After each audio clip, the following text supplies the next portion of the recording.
Jeeva today பார்வையாளர்களுக்கு வணக்கம். இன்றைய நேர்காணலில் சர்வதேச திறனாய்வாளர், தேசிய தௌஹீத் கூட்டமைப்பினுடைய ஒருங்கிணைப்பாளர் பிஜே அவர்கள் பல்வேறு நாடுகளினுடைய அரசியல், பொருளாதார, உள்நாட்டு விவகாரங்கள் என்ன நடக்குது, அங்க உள்ள கனிம வள வேட்டை என்ன, இது குறித்து பல நேர்காணல்கள் நீங்க நம்ம ஜீவா டுடேக்கும் கொடுத்துருக்கீங்க, ஜீவா ஹிஸ்டரிக்கும் கொடுத்துருக்கீங்க. இன்னைக்கு உலகமே திரும்பி பார்க்கக்கூடிய ஒரு நாடாக சூடான் இருக்கு. அந்த நாட்டில் மக்கள் ரொம்ப கஷ்டத்தில் இருக்கிறாங்க. அந்த ஆப்பிரிக்க மக்கள் மத்தியில் ஒரு மிகப்பெரிய ஒரு கலவரம், இராணுவத்துக்கும் துணை இராணுவத்துக்கும் சண்டைங்கிற அடிப்படையில் அங்கே அதை பற்றி கேள்விப்பட்டாலே ரொம்ப மனம் ரணமாயிருது. என்ன நடக்குது சூடானில்? உள்நாட்டு பிரச்சனையா? வழக்கம் போல் இந்த காலனியை பண்ணுறதுக்காக ஐரோப்பிய மேற்கத்திய நாடுகள் அதை சூறையாட பார்க்குறாங்களா? அங்கே இருப்பது மேற்கத்திய நாடுகளின் பொம்மை அரசா, இல்லை மக்களால் தேர்ந்தெடுக்கப்பட்ட அரசா, இல்லை எதுவுமே இல்லாத இராணுவ ஆட்சியா? அங்கே என்ன நடக்குது, என்ன பிரச்சனை, என்ன காரணம், அந்த பிரச்சனைக்கு என்ன மூலமாக இருக்கு? அதாவது சூடானை பொறுத்த வரைக்கும் இப்போ 2 சூடானாக இப்போ பிரிஞ்சு இருக்கிறது. வடக்கு சூடான் என்றும் தெற்கு சூடான் என்றும் நம்ம பேசிட்டு இருக்கிற இந்த தேதியில் 2 சூடானாக இருக்கிறது. ஆனால் ஆரம்பத்தில் ரெண்டுமே சேர்ந்து, வடக்கு சூடான் தெற்கு சூடான் ரெண்டுமே சேர்ந்து சூடான்கிற ஒரே பேரில் தான் இருந்துச்சு.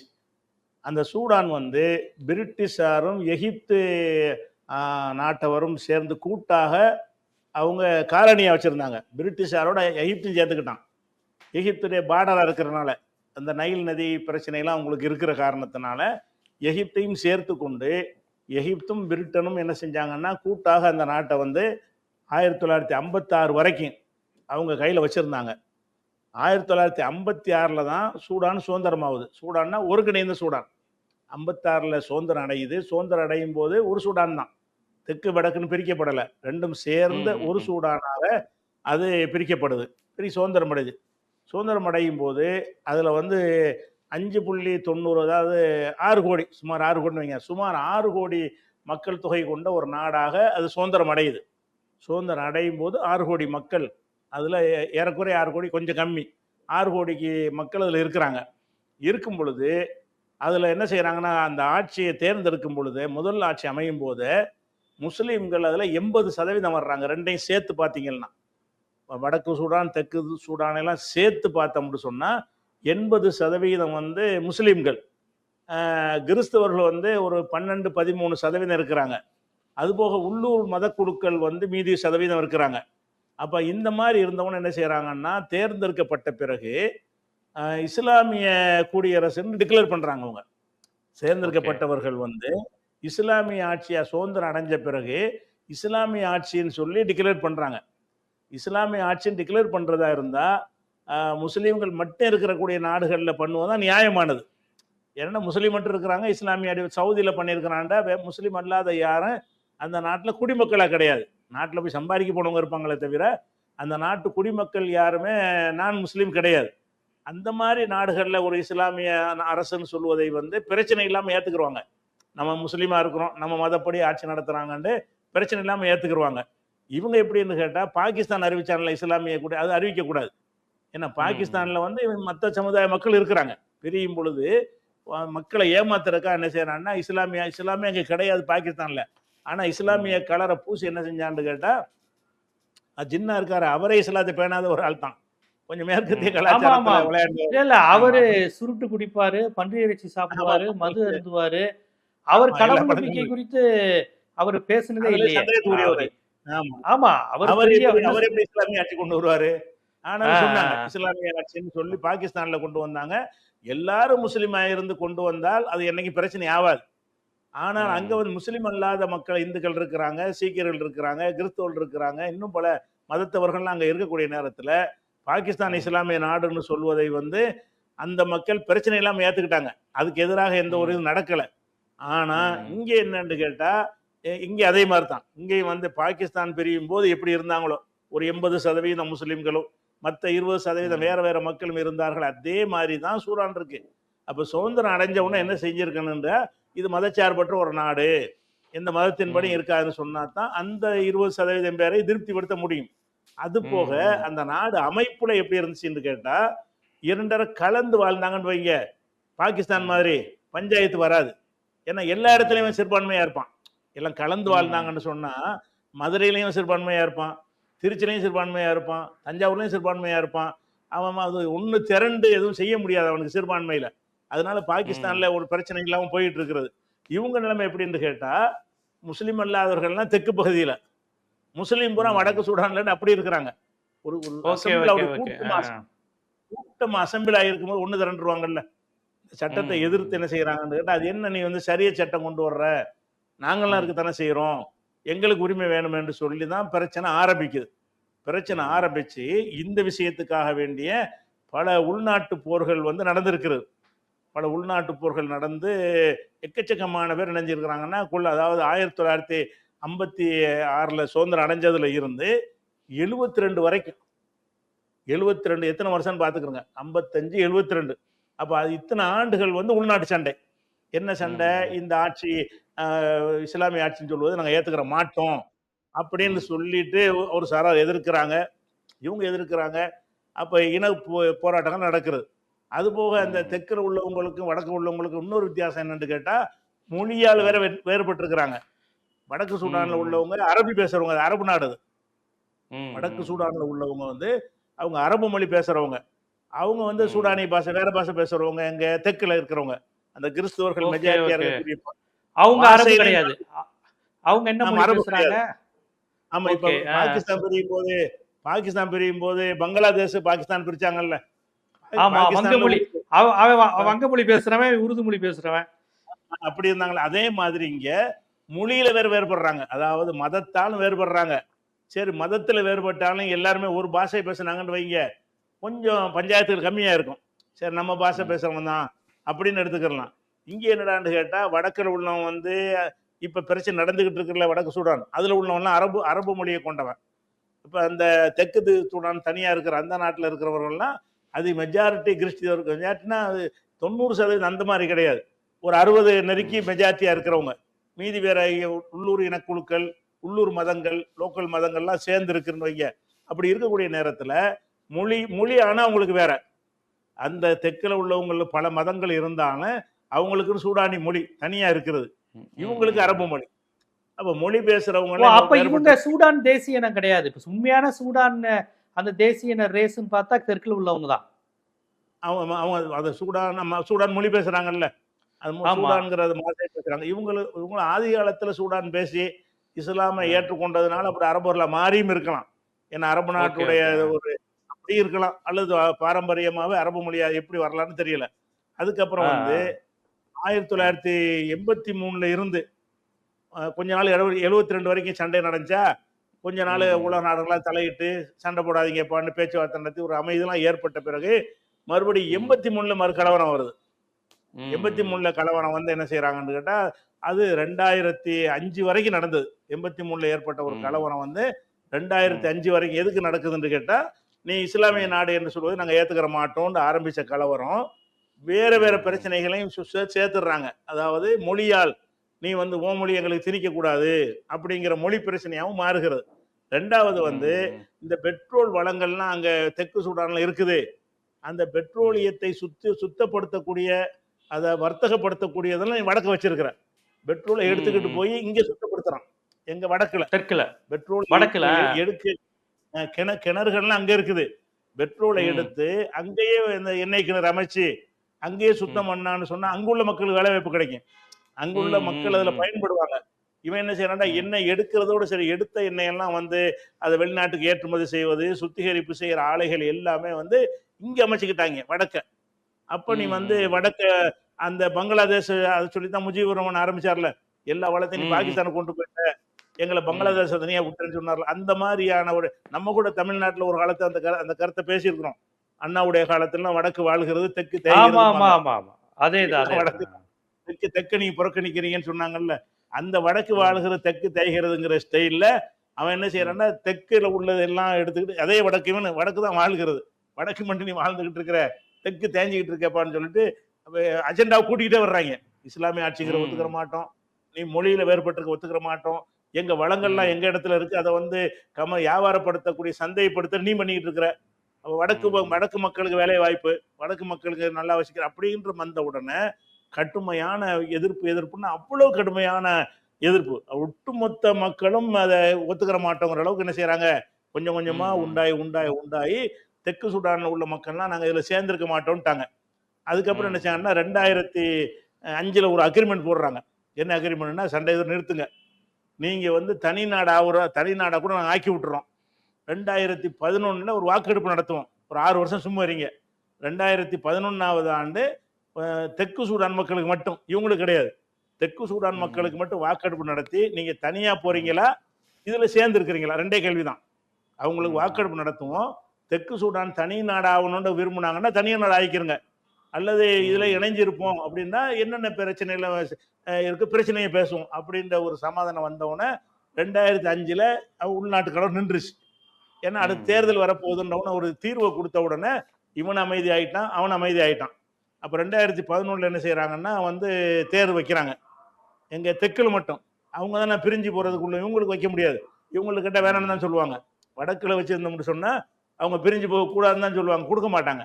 அதனால என்ன செய்யறாங்கன்னா, உலக சர்வதேச நாடுகள் தலையிட்டு தெற்கு சூடான்ல மட்டும் கருத்து கேளுங்க, உங்களோட ஒத்தனை இருக்க மாட்டான்னு சொன்னா அவனை வச்சுக்கிட்டு இருக்கிறீங்க, அவன் போறேன்னு சொன்னா விட்டுருங்கிற மாதிரி சொல்றது இவங்களுக்கு எடுத்துக்கிட்ட, எதுக்கு ரத்தம் செஞ்சுக்கிட்டு இருக்கு, எதுக்கு பிரச்சனை, விரும்பாட்டி போயிட்டு போறாங்கிற லெவலுக்கு வந்துட்டாங்க.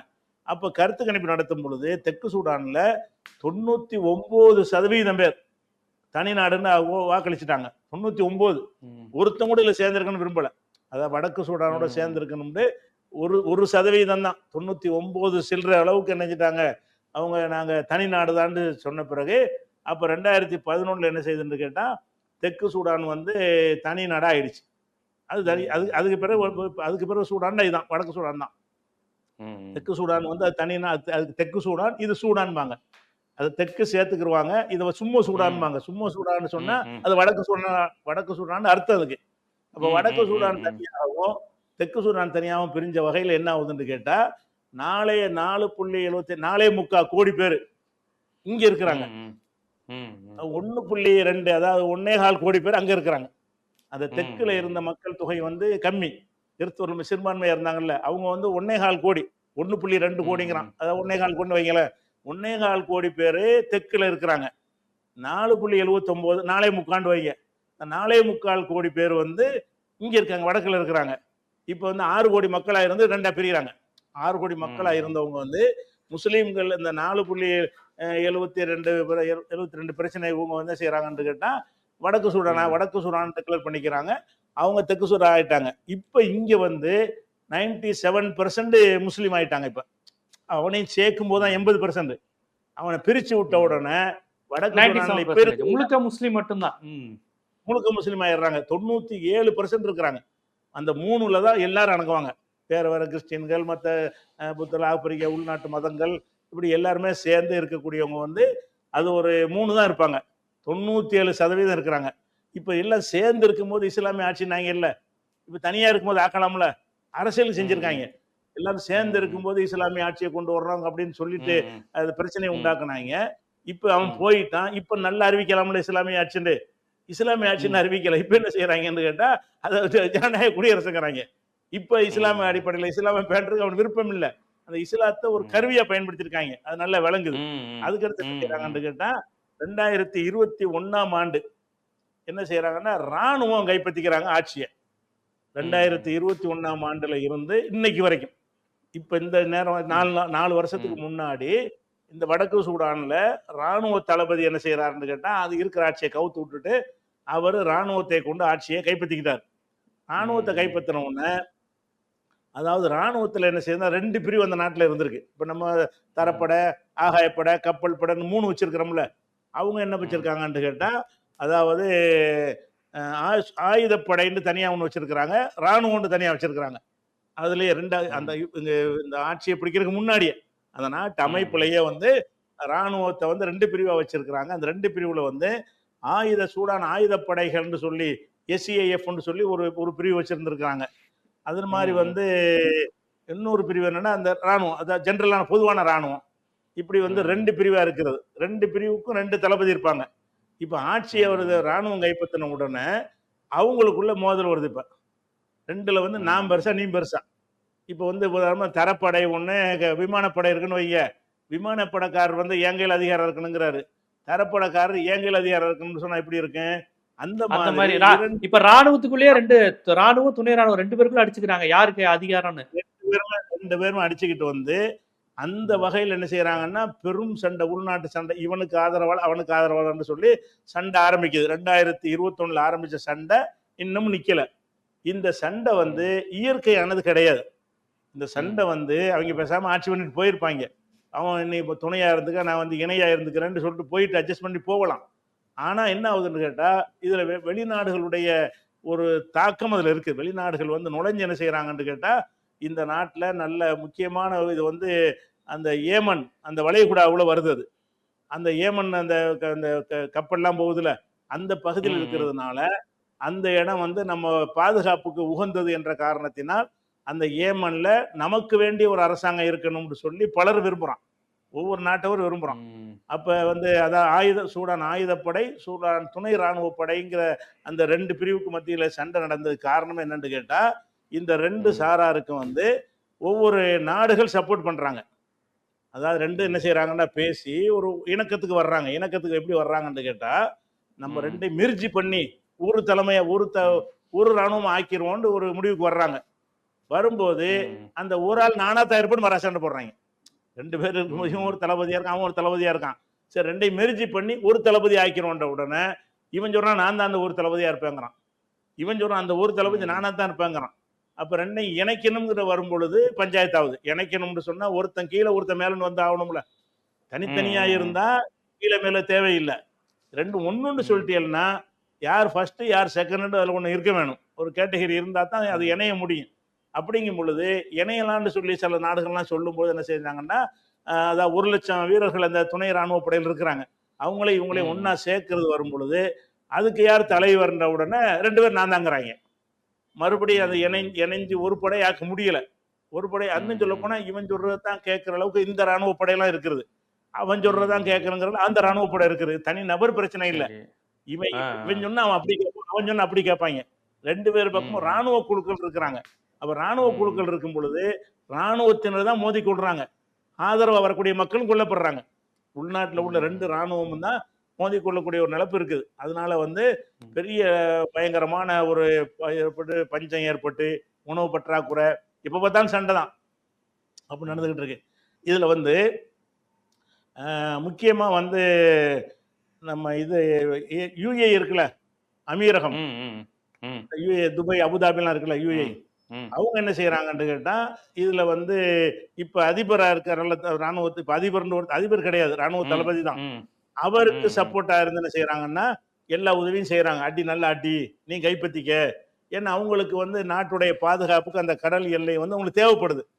யுஏஇ காரங்களுக்கு அவங்களுடைய தேவை இருக்கனால பெருமளவுக்கு பணம் கொடுத்து அவனை தூண்டி விட்டது யாருன்னு கேட்டா யுஏஇன்னா அமெரிக்கா கை இல்லாம யுஏஇ தூண்டி விடாது. யுஏஇ தான் அதை செஞ்சாங்க. அமெரிக்கா வந்து அமெரிக்காவுடைய கை இருக்கும், அமெரிக்காவுடைய கை இருக்குது. அதே மாதிரி எதுக்காக இந்த சண்டை நடக்கிறதுனால அமீரகத்துக்கோ அமெரிக்காவுக்கோ என்ன லாபம்? என்ன லாபம்னு கேட்டா, முதலாவது லாபம் வந்து அந்த பூகோள ரீதியான அந்த பாதுகாப்புக்கு அது தேவை இருக்கு. அதாவது அந்த பகுதியில வந்து யார் ஆட்சியில் இருக்கிறாங்களோ அவங்க கையில தான் அந்த செங்கடலுடைய பெரும்பகுதி இருக்கும். செங்கடல் பகுதியில் இருக்கும் பொழுது அந்த வணிகங்கள் நடத்துவதற்கு போவதற்கு டிஸ்டர்ப் இல்லாம இருக்கணுமாக இருந்தால் சார்பான ஒரு நாடு இருந்தா நல்லா இருக்கும். அப்படி நமக்கு சரக்குகள் வரணும் அப்படிங்கிறது மாதிரி அர்த்தத்துல எல்லாருமே என்ன செய்யறாங்கன்னா ஒரு முக்கியமா தலையிடுறாங்க அதுல. இப்ப சண்டைக்கு வெளிநாடுகள் தான் காரணம். பல நாடுகள் அதுல தலையிடுறாங்க. முதலாவது ஐக்கிய அரபு எமிரேட்ஸ் வந்து அவங்களுக்கு ஆதரவா இருக்குது. ரஷ்யா என்ன செய்யறாங்கன்னா டைரக்டா தலையிடாம ரஷ்யாவுல வந்து ஒரு கூலிப்படம் இருக்குல்ல, வாக்குனர் குழு உண்டு. இந்த வாக்குனர் ஒரு ஆள் வச்சு அவர் தனி ராணுவம் வச்சிருக்காரு ரஷ்யாவுல. அவருடைய உதவியை ரஷ்யா நாடுவாங்க. அந்த அளவுக்கு பெரிய அங்க தனியாவும் ராணுவம் வச்சுக்கலாம்னு சட்டம் இருக்கு ரஷ்யாவுல. ராணுவத்தை என்ன செய்யலாம்னா தனியா அமைச்சு கொள்ளலாம். அரசாங்கம் கேட்கும் போது என்ன செய்யுது, போய் அவங்களுக்கு துணை செய்யலாம். அது அவங்க வந்து பல சிரியா போர்ல எல்லாம் அவங்களை பயன்படுத்தினாங்க. இப்ப உக்ரைன்ல கூட அவங்களை பயன்படுத்தினாங்க. வாக்குனருக்கும் அவருக்கும் சண்டையெல்லாம் நடந்துல ரஷ்ய அதிபருக்கு. அந்த வாக்குனர் அதிபரோட விமானத்துல வச்சு சுட்டு கொண்டு விட்டாங்கல்ல, அந்த வாக்குனர் குழு.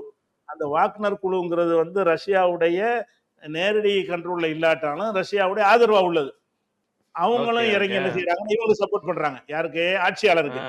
யுஏஇ வந்து அமீரகம் வந்து பணத்தை கொடுத்தவனுக்கு சப்போர்ட் பண்ணுது. யாருக்கு? ம், ஆட்சியில இருக்கிற ம், தளபதிக்கு. தளபதின்னு அதிபர்னு ம், வச்சுக்கிறோம். அதிபருக்கு என்ன ம், செய்யறாங்கன்னா சப்போர்ட் பண்றாங்க. ரஷ்யாவுடைய ம், வாக்னர் குழு என்ன செய்யறாங்கன்னா போர் பயிற்சி, ஆயுத பயிற்சி, ஆயுத உதவி இதுகள்லாம் செஞ்சு நல்லா அடி அப்படின்னு சொல்லிட்டு உள்நாட்டுக்காரனை எதிரி படையை அடிக்கிறதுக்காக ம், வேண்டி அதை செய்யறாங்க. அதே மாதிரி ம், லிபியாங்கிறவங்க ம், என்ன செய்யறாங்கன்னு கேட்டா இவங்களுக்கு இந்த இப்ப யார் மெயின் மெயின் பதவியில் இருக்கிறாரோ அவருக்கு ம். சப்போர்ட்டா என்ன செய்யறாங்கன்னா ஆதரவா வந்து லிபியா ஆட்களை அனுப்புறாங்க. அவங்களும் நுழைஞ்சு போடுறாங்க. இப்படிலாம் அதாவது எல்லாமே ராணுவத்துக்கு சப்போர்ட் பண்றாங்க. துணை ராணுவத்துக்கு இல்ல. எல்லாருமே ராணுவத்துக்கு சப்போர்ட் பண்றாங்க. அவர் சப்போர்ட் பண்றாங்க இந்த இந்த குரூப்லாம். அதே ஆ, நேரத்தில் ஆ. வந்து எகிப்து என்ன செய்யறாங்கன்னு கேட்டா அஹ், எகிப்து இவங்களுக்கு சப்போர்ட் பண்றாங்க. எதிரா இருக்காங்கல்ல, துணை எதிராக ராணுவத்துக்கு. இருக்கக்கூடிய துணை ராணுவ படை இருக்காங்கல்ல, ஆயுதப்படை. ஆ, அந்த ஆ. ஆயுதப்படைக்கு வந்து எகிப்து சப்போர்ட் பண்றாங்க. அது போக ம், இப்ப சில நாடுகள்லாம் என்ன செய்யறாங்கன்னா மத்தியஸ்தம் வகிக்கிறாங்க. மற்ற நாடுகள்லாம் சண்டையை நிறுத்துங்க, ம், சண்டையை ம். நிறுத்துங்கிறதுல முக்கிய பங்காற்றுவது அமெரிக்காவும் சவுதி அரேபியாவும். ஆனா ஓ, அமெரிக்கா வந்து ஓ. டிராமா. ஆ, ஆ. அமெரிக்காவுடைய சொல்லி அமீரகமே தலையிடுறான். இன்னொரு பக்கம் ம், நீங்க ம், சண்டையை போடாதீங்க. இப்ப சொல்றாருல இஸ்ரேல் சமாதானம் வரணுங்கிறாருல. ம், சண்டையை ம், ம். நடத்துறது அவர்தான், சமாதானம் பேசுறது அவராத்தான் இருப்பாரு. இப்ப உக்ரைன் ஈரான் போர் மாரி நாடுகள் என்ன நிலைப்பாடு எடுக்குறாங்க? ஈரான்லாம் ஈரான் இதுல வரல, சீனுக்கே வரல. வரல. அவங்கள மத்திய கிழக்கு நாடு சேர்க்க மாட்டாங்க அதுல. அந்த ஆமா, ஈரானை ஆமா, இவங்க ஆமா. இவங்க இவங்களா சார்ந்தாலே தவிர ஈரானை சேர்த்துக்கிற ஆமா. மாட்டாங்க. இந்த மத்திய கிழக்கு இந்த ஆ, ஐரோப்பிய நாடுகள் எல்லாரும் அமெரிக்கா எல்லாருமே என்ன செய்யறாங்கன்னா சண்டை ம், வேணாங்கிறதுல முக்கியமா வந்து ஜித்தாவுல வச்சு பேச்சுவார்த்தை நடத்தினாங்க. ஜித்தாவுல வச்சு இந்த ரெண்டு ம், இந்த ம், சூடான்ல உள்ள ரெண்டு தளபதிகளையும் கூப்பிட்டு வச்சு எதுக்கு சண்டை போடுறீங்க, ம், உங்களுக்கு என்ன பிரச்சனை இருந்தா தீர்வு வரும், அதெல்லாம் பேசுனாங்க. பேசினாலும் தீர்வுக்கு வரல. ரெண்டு பேரும் பிடிவாதமா நிக்கிறாங்க. இவனுடைய ராணுவம் ம், அவனுடைய ராணுவம் மோதி கொண்டிருக்குது. ராணுவம் மோதி கொள்றத ம், மக்களும் கொல்லப்படுறாங்க. ராணுவத்து ராணுவம் ம், சண்டையா இருந்தாலும் வெகுஜன மக்களோட கலந்தானே இருக்கிறாங்க. எல்லை இருந்தா எல்லையில போய் சண்டை போட்டு வந்துருவாங்க. இதுல வந்து மக்களோட ம், கலந்து இருக்கிறதுனால என்ன ஆகுதுன்னா இந்த ராணுவத்தினுடைய பாதிப்புனால மக்களுக்கு என்ன செய்யறது, பிரச்சனைகள் நடந்து கொண்டே இருக்குது. அது மாதிரி ஐரோப்பிய ஒன்றியம் முழுசுமே சண்டை வேணான்னு சொல்றாங்க. ரெண்டுக்கு நாங்க சப்போர்ட் பண்ண ம், மாட்டோங்கிறாங்க. ஐரோப்பிய ஒன்றியம் முழுசுமே. அது மாதிரி ஐநா சபை ம், என்ன செய்யுதுன்னு கேட்டா அது லெட்டர் பேடு தான். இருந்தாலும் அவங்க சண்டையை ம், நிறுத்துங்க, உங்களுக்குள்ள சண்டை ம், வேணான்றாங்க. அப்ப ஐநா சபை, ஐரோப்பிய ஒன்றியம், சவுதி அரேபியா, அமெரிக்காவெல்லாம் நடுநிலை. வேணாம் ம். சண்டைங்கிறது. அமெரிக்கா சண்டை வேணான்னு ஒரு பக்கம் சொல்லிட்டு அமீரகத்தை கிளப்பி விட்டுருக்குது. ஆ, போய் உதவி ஆ, செய்யுன்னு சொல்லி ஆ, அப்படி செய்வாங்க. ஆ. அமெரிக்காவோட வேலையை அதான். சண்டை அவன் தான் உக்ரைன் நடக்குதுல. உக்ரைனுக்கு ஆயுதம் வழங்குறது யாரு? அதான், அதான். அமெரிக்கா. அவன்தான். சண்டையை ஆ, நிறுத்துங்கிறது அமெரிக்கா. சமாதானமும் அதான், அதான். அமெரிக்கா பேசுவாங்க. இது ஒரு தங்கத்துக்காக இந்த சண்டை நடக்குதுன்னு சொல்றாங்களே. ஆமா தங்கம் இருக்கு. தங்கம் இருக்கு. தங்கம் வந்து தெற்குல நிறைய இருக்குது. ஓ! வடக்கே இருக்கு. தெற்க. இப்ப தங்கத்தை ஆ, ஆமா இப்ப தெற்குக்கு போயிடுச்சு. இப்ப தங்கத்துக்கு நடக்கிற சண்டை இங்க கிடையாது. ஏன்னா ஓ, ஓ, தங்கத்துடைய ஓ. அதிகமான பணங்கள் வந்து தெற்குல தான் இருக்கு. அவங்க தனி நாடா போயிட்டாங்க. அவங்க வந்து இவங்களோட ம், சேராம பிரிஞ்சு போயிட்டாங்க. 2011ல வாக்கெடுப்பு மூலமாக போயிட்டதுனால இங்க இப்ப தங்கத்துக்கு பிரச்சனை இல்ல. இப்ப நடக்கிற சண்டைகள்லாம் ம், வந்து இவங்களுடைய உள்நாட்டு பிரச்சனை தான். நீனா நானாங்கிறது தான். ம், 2 ராணுவ ம், தளபதிகளுக்கு மத்தியில உள்ள அந்த ஈகோ பிரச்சனை வந்து 2 ம், படையினருக்கு உள்ள பிரச்சனையாகி அங்க உள்ள மக்கள் இவனுக்கு ஆதரவா கொஞ்சம் பேர், அவனுக்கு ஆதரவா கொஞ்சம் பேர் வந்து மக்களுக்குள்ள ம், அடிச்சுக்கிறாங்க. வேற யாரும் வெளியாள்லாம் வந்து தாக்கல.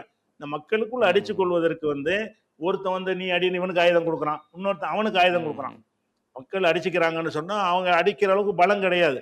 பொருளாதார ரீதியா மற்ற ம், விஷயம் பின்தங்கி இருக்கிற காரணத்தினால வேண்டிய அளவுக்கு உதவிகள் வந்து மற்ற நாடுகள் செய்யறாங்க. மற்ற நாடுகள் வந்து அவங்களுக்கு ம், தேவையான உதவிகள்லாம் பண்றாங்க. இப்படி தூண்டி விடுறாங்க. அதான் இப்ப உள்ள நடப்பு. இப்ப நிறைய சண்டை ம், நடந்துகிட்டே இருக்குது. சண்டை நடந்துகிட்டு இருக்கு. சமாதான முயற்சி நடந்துகிட்டே இருக்கிறது.